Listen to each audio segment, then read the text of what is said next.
We got a good one.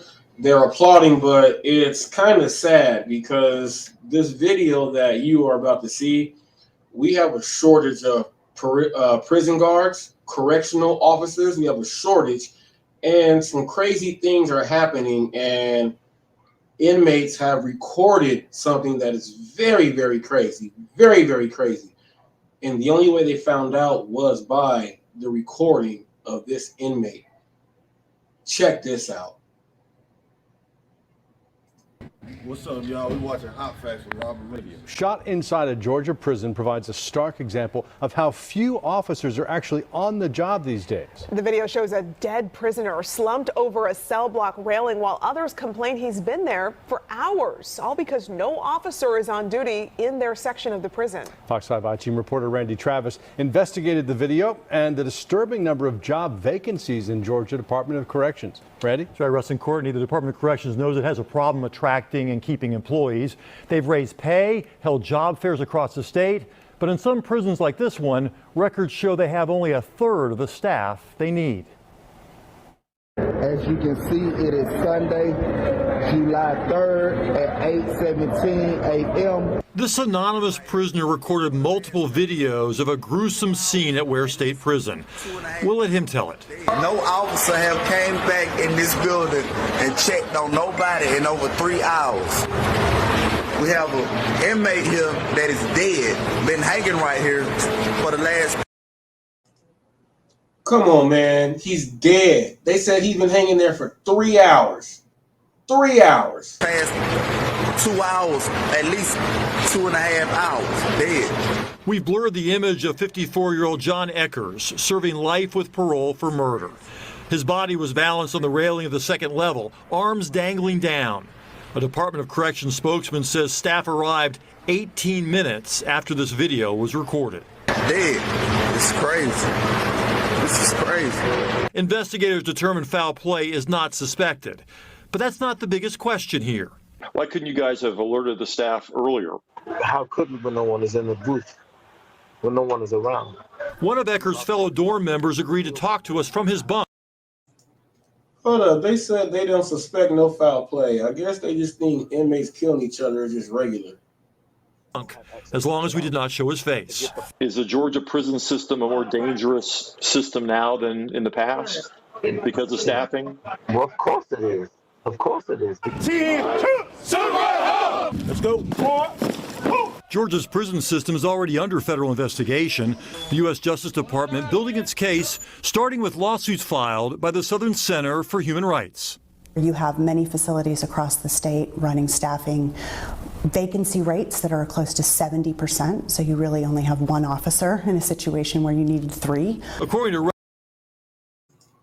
So one officer when you need 3. Now you got to think about how many inmates are supposed to be under the count of each guard. So one correctional officer, let's say they have a room with like 50 inmates, they should have at least 3 to 4 up in there. And even that's low, but gee whiz, one person.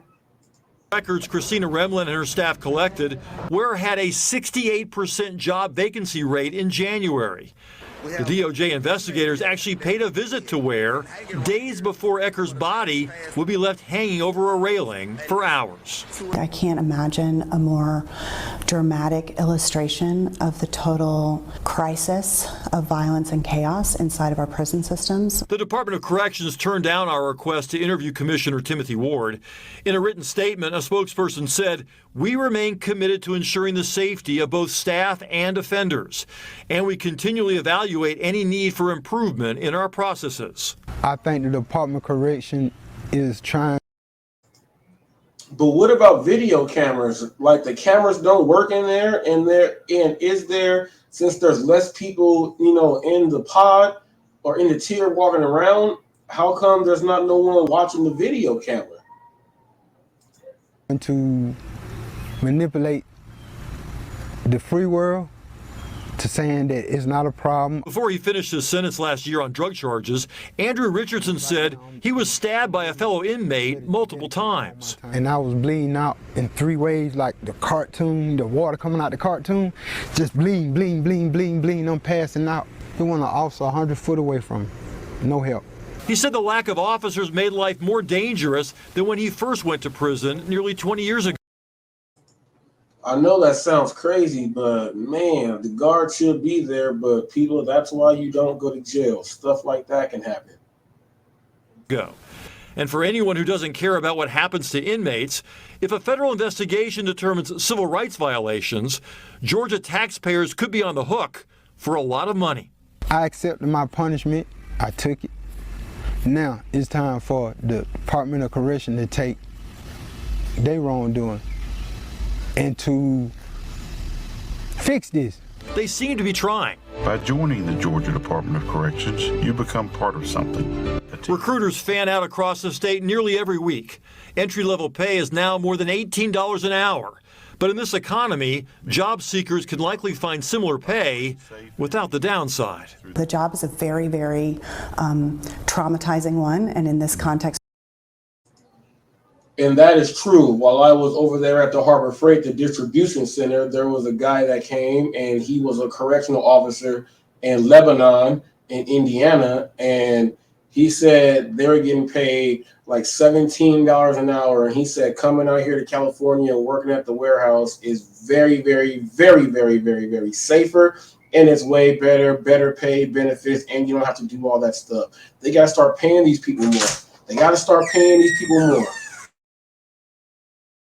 Right now, there's a lot of chaos and a lot of violence, and it's understandable why people don't want to work there. I got to tell you, this is an unusual interview, talking to an inmate from inside a prison.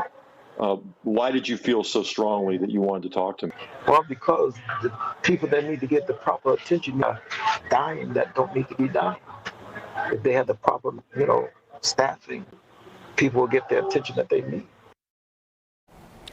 The Department of Corrections is not confirming that Ecker's body was there for as long as those inmates insist it was. They say it's still under investigation. Yeah, well, the inmate who spoke to you on the phone makes a good point. You've done stories in the past about the cell phone problem inside prisons. I mean, it seems absurd that it's so easy for them to have access to phones. Yeah, and officers have tried for, you said, for years and years to stop the incessant flow of cell phones into the prison system. But, it's interesting, ironically, without that cell phone, there wouldn't be proof of that inmate hanging over the railing for as long as he apparently was. So, it provides some evidence for the Department of Corrections, for the, the Justice Department that's currently looking at the state of Georgia's prison system. A lot of eyes are on the prison system right now here in Georgia, and there are. Now, do you think they're going to allow cell phones in jail knowing that the inmates can show the realness of what's going on? No, that's why they want to keep them out anyway. But I'm glad that one right there that was filtered in was able to show a lack of the response. And that's the thing, a lack of response. So if they did not notice that, that means the SRT team cannot be contacted or anything. That's a lack of response, and they have to fix that. Man.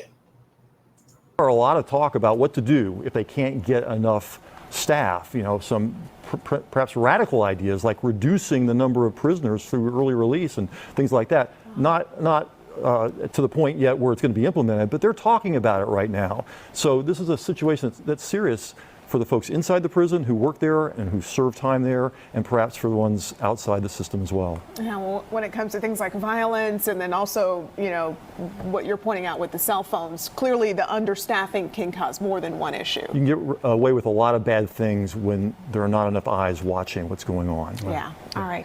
Randy, thanks. Thanks, Randy. He said that best. He said, you'll find out a lot more things when eyes are watching. They don't want those eyes to watch. They are criminals. They are in there locked up. So people say they don't have that right to do that. But at the same time, if they're committing some crazy, acts in there, then, it needs to be seen. But people, they have cameras in there. How come these things do not come out? They hide all this stuff. But it's crazy. It's hard to get people to want to go there and work. If you have a family, your life expectancy cannot be, what it needs to be, if you're going inside there every day, you can get stabbed or shanked just like everyone else, you know, and it's tough. The pay, the outcome for safety and life and all of that, you know, that's tough. So I don't know. I don't know how they're going to get more people in. Maybe they got to start using the military in some of these places. You know, we got all these people on reserve. Some of the reserves should have to go fill in. Some of the reserves should have to go fill in and go be a guard. Maybe that's what they got to do. I don't know. It's just something there. What do you think? Leave that comment right down below.